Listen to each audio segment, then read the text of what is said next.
des amis algériens et ma voiture n'est pas du tout garée devant les RMC.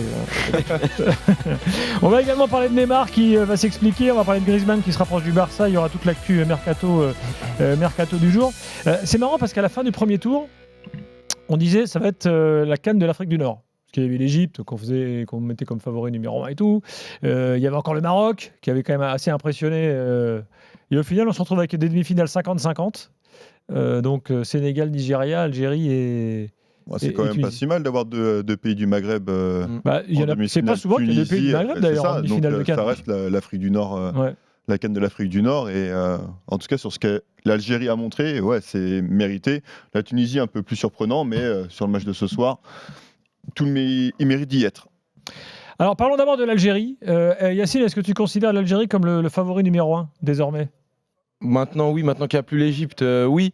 Mais comme je disais, je ne la veux pas, moi, cette étiquette, parce que elle nous porte malheur. Puis les Algériens, il y a tellement d'attentes derrière ce peuple-là que avoir cette équipe, parce que c'est pas toi qui vas jouer. Ouais. On est tous quand même un petit peu avec eux. On se sent tous un peu impliqués dans les matchs. Mais non, mais il y a tellement d'attentes que d'avoir cette étiquette de favori, se voir déjà gagner, et de perdre, ce serait ce qui nous ferait le plus mal. Donc déjà, d'arriver jusqu'en demi-finale, on le gardait dans un petit coin de notre tête, mais c'est une très belle surprise. Et puis on va en profiter jusqu'à dimanche au moins. Alors, on va parler du match un peu, on va rentrer dans les détails du match face à la Côte d'Ivoire, il y a plein de trucs à dire. Pour la Tunisie, c'est une première depuis un long moment. Donc on peut déjà considérer que c'est une CAN réussie, Mouez ? C'était l'objectif d'Alain Giresse, il l'avait annoncé, il avait dit voilà, objectif demi-finale. Là on peut dire qu'il a atteint cet objectif. Maintenant, je le répète, je pense que notre premier vrai test sera contre le Sénégal dimanche. Donc, parce qu'on a affronté un Ghana qui est en fin de course, même si on a fait au final, il y a eu un match plein d'émotions et ma voix s'en ressent encore. On a une phase de poule assez simple durant laquelle on n'a pas du tout brillé, bien au contraire. C'est ce qui nous vaut toutes ces critiques méritées.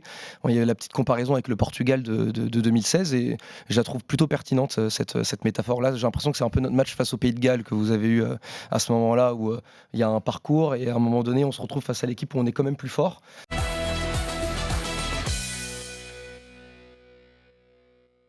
Et ce qui m'intéresse, c'est de gagner 5-4 à la mi-temps. Et là, ils vont s'arrêter. Je gagne à la mi-temps et puis après, c'est bon. J'ai perdu 18-4, mais... L'objectif de l'Algérie, c'était quoi ? D'aller au bout ?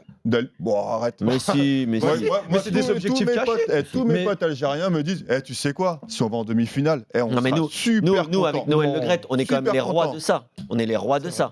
On est les rois de... L'objectif, c'est la demi-finale. Oui. L'objectif d'un club français qui a 500 millions d'euros de budget, c'est de finir 3e. C'est leur objectif. C'est du football comptabilité. Voilà. Donc moi, après, c'est mon avis. Je respecte. Je respecte. Demande Madagascar. Moi, je respecte. Quel aurait été l'objectif de Madagascar ? Ils vont pas dire c'est gagner la CAN. On va pas comparer la Tunisie à Madagascar quand même. Non mais admettons, Tunisie, vous avez fait quoi en phase de poule ? Enfin, même avant, c'était... Parce que Damien, tu crois que l'objectif secret de Dupuis, c'est pas de faire une Hervé Renard avec la Gambie ? Bien sûr. Dans la Zambie. L'objectif secret. La Zambie, pardon. Ils l'ont annoncé. La Gambie, ça aurait été plus dur. Ils l'ont pas annoncé. Avec la Zambie, c'était pas mal quand même.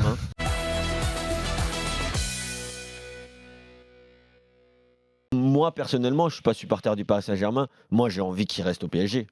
Moi, personnellement. Oui, moi aussi, j'ai envie qu'il reste. J'ai envie qu'il reste en Ligue 1. J'ai envie de pouvoir continuer à le voir, même si des fois, ça me fait un peu mal au cœur de voir Neymar sur certaines pelouses de Ligue 1. Bref, je sais pas, je trouve ça me perturbe. Je l'ai déjà dit, mais je sais pas, ça me perturbe.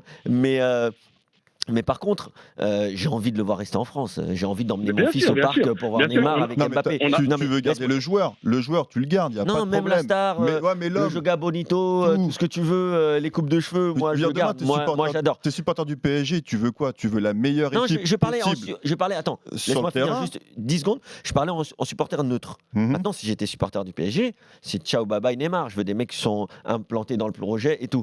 Mais aujourd'hui, je vois pas qui est supporter du PSG qui voudrait garder Neymar parce que il n'est plus dans le projet. Il n'est plus que dans le projet en valeur marchande. C'est tout ce qu'il a dans le projet. Alors il peut rester un an de plus, les gars.